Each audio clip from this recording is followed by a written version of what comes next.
नमस्ते, मैं हूं doctor Saifi Arsiwala, senior cardiac surgeon, Kota heart institute Kota से बोल रहा हूं।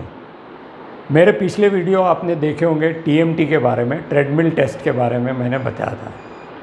इसके बाद मुझे कई लोगों ने कॉल करके और मैसेजेस भेजे कि एक्सरसाइज के बारे में कुछ बताओ, क्योंकि मेरे पुराने वीडियो में मैंने वॉकिंग एज एन एक्सरसाइज बताया था। तो इस वीडियो में मैं एक्सरसाइज के बारे में बताऊंगा कि कितने टाइप की एक्सरसाइज होती है और कौन कौन सी हो। वीडियो की शुरुआत के पहले मैं आपको एक इन्फॉर्मेशन देना चाहूँगा कि हमने कोटा हार्ट इंस्टीट्यूट में मिनिमली इन्वेजिव सर्जरी शुरू कर दी है। यानी कि एक छोटे चीरे से हम अब वाल्व का ऑपरेशन कर सकते हैं, हार्ट के होल का ऑपरेशन कर सकते हैं और कुछ हद तक हम बाईपास सर्जरी कर सकते हैं। तो जिस किसी को भी इस छोटे चीरे यानी कि मिनिमली इन्वेजिव सर्जरी का फ़ायदा उठाना हो तो कृपया हमें संपर्क कर सकते हैं। एक्सरसाइज 3 तरीके की होती है और ये एक्सरसाइज मैं जितनी सरलता से हो सकता है उतनी सरलता से मैं समझाने की कोशिश करूँगा। एक होता है कि जहाँ पे हम हमारे हार्ट को एक्सरसाइज करवाते हैं, यानी कि हार्ट की गति बढ़ाने की कोशिश करते हैं, उसे हम कार्डियोवैस्कुलर एक्सरसाइज कहते हैं। दूसरा होता है कि जहाँ पे हम सारे मसल्स, शरीर के सारे मसल्स की एक्सरसाइज करवाते हैं लेकिन हार्ट की रेट नहीं बढ़ने देते या थोड़ी सी ही बढ़ती है उसमें हार्ट रेट, उसे हम एरोबिक एक्सरसाइज कहते हैं। और तीसरी जो तरीके की एक्सरसाइज है जो जिम में करवाते हैं उसे वो मसल स्पेसिफिक एक्सरसाइज होती है जो पर्टिकुलर मसल्स के लिए हम एक्सरसाइज करते हैं। तो ये तीनों एक्सरसाइजेस को मैं एक एक करके डिस्कस करूँगा और समझाने की कोशिश करूँगा। सबसे पहले कार्डियोवैस्कुलर एक्सरसाइज, यानी कि हम हार्ट रेट को बढ़ाने की कोशिश करते हैं। ये एक्सरसाइज जैसे कि ट्रेडमिल एक्सरसाइज है या साइकिलिंग है या फिर जॉगिंग है, स्पॉट जॉगिंग है, जो कंट्रोल्ड वे में की जाती है, जहाँ पे हम हार्ट रेट को बढ़ाते हैं। आजकल सबको पता है कि हमारे पास ऑक्सीजन सैचुरेशन प्रोब है जिससे हम हार्ट रेट और ऑक्सीजन सैचुरेशन मेजर कर सकते हैं। तो अगर आप ये कार्डियोवैस्कुलर एक्सरसाइज करना चाहते हो और अगर आपने मेरा पुराना वीडियो देखा होगा जिसमें CTMT का वीडियो है, जिसमें मैंने ट्रेडमिल टेस्ट के बारे में बताया था, उसमें मैंने मैक्सिमल हार्ट रेट डिस्क्राइब किया था। तो आपका मैक्सिमल हार्ट रेट मेजर करना ज़रूरी होता है जब भी आप कार्डियोवैस्कुलर एक्सरसाइज करें। मैक्सिमल हार्ट रेट क्या होता है? 200 माइनस एज, उसका 70 से 80% जो भी आता है वो आपका मैक्सिमल हार्ट रेट है।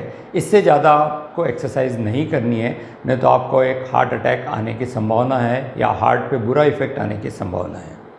फॉर एग्ज़ाम्पल, अगर मेरी एज 60 ईयर्स है तो 200 माइनस 60 यानी कि 140 की मेरी मैक्सिमल हार्ट रेट है और मैं एक्सरसाइज करूँगा उसका 70 या 80% यानी कि 120 की हार्ट रेट तक मैं एक्सरसाइज करवाऊँगा अपने आप को।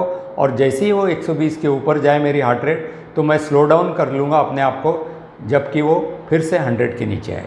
तो ये कार्डियोवैस्कुलर एक्सरसाइज की बात हुई। अब एरोबिक एक्सरसाइजेस क्या है? एरोबिक एक्सरसाइज इस तरीके से डिज़ाइन की जाती है, अगर आपने जिम में देखे होंगे तो एक एरोबिक सेशन होता है जो आधे घंटे से 1 घंटे का होता है। इसमें हम शरीर के सारे मसल्स यूटिलाइज करते हैं। ज़्यादातर एक लाउड म्यूज़िक लगाई जाती है और उस म्यूज़िक में सारे डांस के स्टेप्स होते हैं और उसमें स्लो फास्ट ये सब उस तरीके से किए जाता है कि जहाँ पे आपके सारे मसल्स एक्सरसाइज करें लेकिन आपका हार्ट रेट उतना ना बढ़ पाए जितना हम कार्डियोवैस्कुलर में जानबूझकर बढ़ाते हैं। सो ये दोनों एक्सरसाइजेज में ये डिफरेंस है। ये एक्सरसाइज, एरोबिक एक्सरसाइज, एक ट्रेनर डिज़ाइन ही उस तरीके से करता है कि जहाँ पे आपके सारे मसल्स यूटिलाइज हो और आपका हार्ट रेट ना बढ़े। तीसरी एक्सरसाइज जो हम जिम में करते हैं वो मसल स्पेसिफिक एक्सरसाइजेज होती है, वेट ट्रेनिंग जिसे हम कहते हैं। यानी जब हमें बाइसेप्स बढ़ाने हैं तो हम बाइसेप्स की एक्सरसाइज करते हैं, जब हमें ट्राइसेप्स बढ़ाना है तो हम ट्राइसेप्स की एक्सरसाइज करते हैं। तो इसे मसल स्पेसिफिक एक्सरसाइजेस कह सकते हैं जो जिम में हम करते हैं। इस पहली दो एक्सरसाइजेस जो मैंने बताई यानी कि कार्डियोवैस्कुलर और एरोबिक एक्सरसाइज, ये तो बड़ी आसान है समझने के लिए। जो तीसरी एक्सरसाइज है जो जिम में हम करते हैं उसमें दो टाइप की एक्सरसाइज टर्मिनोलॉजी दी गई है। एक है आइसोमेट्रिक एक्सरसाइज और दूसरी है आइसोटोनिक एक्सरसाइज। आइसोटोनिक एक्सरसाइज में हम जॉइंट मूवमेंट करते हैं जब कभी भी हम मसल को कॉन्ट्रैक्ट करते हैं, यानी जब कभी भी हम मसल की एक्सरसाइज करते हैं तो उस समय हमारी जॉइंट्स की मूवमेंट होती है, जैसे कि वेट लिफ्टिंग, वेट ट्रेनिंग। ये इसमें हम जॉइंट भी मूव करते हैं और हमारा मसल को भी हम ट्रेनिंग करते हैं। इसे हम आइसोटोनिक एक्सरसाइजेस कहते हैं। दूसरे तरीके की होती है वो आइसोमेट्रिक एक्सरसाइजेस होती है। आइसोमेट्रिक एक्सरसाइज हम जब बैंड से एक्सरसाइज करते हैं कि बैंड खींच के रखते हैं या किसी मसल पे तनाव डालते हैं बट मूवमेंट नहीं करते, जहाँ पे वो आइसोटोनिक एक्सरसाइज होती है। बुलवर कर्व फॉर एग्जांपल, ये सबसे बड़ा अच्छा एग्जांपल है आइसोमेट्रिक एक्सरसाइज का, जो हमें फिजियोथेरेपिस्ट हॉस्पिटल में करवाते हैं। अगर हमें आर्थराइटिस हो या कोई जॉइंट इंजरी हो या कोई मसल इंजरी हो तो फिजियोथेरेपिस्ट जनरली हमें आइसोमेट्रिक एक्सरसाइजेस कराते हैं हीलिंग के लिए, क्योंकि वहाँ हमें जॉइंट मूवमेंट नहीं करनी होती है बट सिर्फ मसल को ट्रेनिंग देनी होती है। तो इसे आइसोमेट्रिक एक्सरसाइजेस कहते हैं। तो इसके ये फ़ायदे हैं। इन तीन एक्सरसाइज के अलावा और दो एक्सरसाइजेस है। एक है योगा और प्राणायाम और दूसरा है हाई इंटेंसिटी इंटरवल ट्रेनिंग। ये मैं मेरे अगले वीडियो में बताऊंगा इनके बारे में कि इनके फ़ायदे क्या है और इनसे हम क्या मैक्सिमम बेनिफिट ले सकते हैं, स्पेशली वेट लॉस करने में और हार्ट को सही रखने में।